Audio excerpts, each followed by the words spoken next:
आपल्यासोबत राहुल गांधी यांचे वकील आहेत। सर, राहुल गांधी अभी कुछ ही देर में यहाँ पे आने वाले हैं। क्या मामला था? 2014 का ये मामला बताया जा रहा है। राहुल गांधी आने के बाद क्या कोर्ट में होगा? हिंदी 2014 का ये मामला है मानहानि का। आज क्रॉस एग्जामिनेशन के लिए है जो इंस्पेक्टर है। हॅलो, आपल्यासोबत राहुल गांधी यांचे वकील आहेत। सर, 2014चं प्रकरण आहे, काय नेमकं प्रकरण होतं आणि राहुल गांधी आज कोर्टामध्ये येत आहेत? युक्तिवादादरम्यान आज काय होणार आहे? कारण मागे शिवराज चाकूरकर पाटील हे त्यांचे जामीनदार होते, आता नवीन जामीनदार येण्याची शक्यता आहे। आज राहुलजी माननीय न्यायालयामध्ये भिवंडी न्यायालयामध्ये येत आहेत, कोळसे साहेबांच्या न्यायालयात।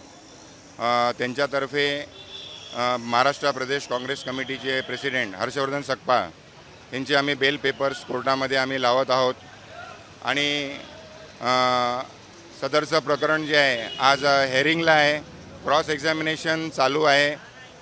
आज इन्व्हेस्टिगेटिंग ऑफिसर अशोक सायकर ज्यांनी या मॅटरची चौकशी केली होती प्रायव्हेट कंप्लेंटची, त्यांची आज क्रॉस एक्झामिनेशन होती, परंतु नुकतंच चाकूरकर साहेब वारल्या कारणाने आज आम्ही बेल बॉन्डची जी प्रक्रियाची जी प्रोसिजर आहे भारतीय नागरिक सुरक्षा संहितेनुसार ते आम्ही फॉलो करत आहोत आणि आम्ही सदरची ही केस ही आम्ही लढत आहोत। आम्ही ही लढाई आहे, सत्याची लढाई आहे आणि आम्हाला भारतीय न्यायव्यवस्थेवर पूर्ण विश्वास आहे।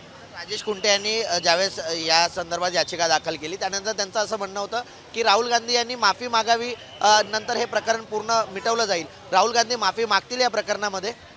या मॅटरमध्ये ऑलरेडी राहुलजींनी सदर गोष्टीला नकार दिला होता आणि त्यांनी सांगितलं होतं सर्वोच्च न्यायालयाला की आम्ही केस लढवू आणि आम्ही सदरची केस लढवत आहोत आणि आम्हाला सदरच्या प्रकरणाचं सत्य कोर्टासमोर आणायचं आहे।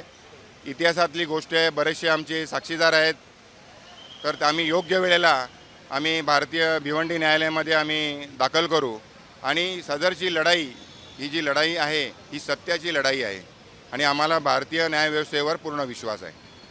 ही संपूर्ण लढाई जी आहे ती सत्याची लढाई आहे आणि आमच्या न्यायव्यवस्थेवरती विश्वास आहे, असं राहुल गांधी यांच्या वकिलांनी सांगितलेलं आहे। व्हिडिओ जर्नलिस्ट सिद्धांत उबाळेसह कुणाल बोईटे, जय महाराष्ट्र न्यूज, भिवंडी।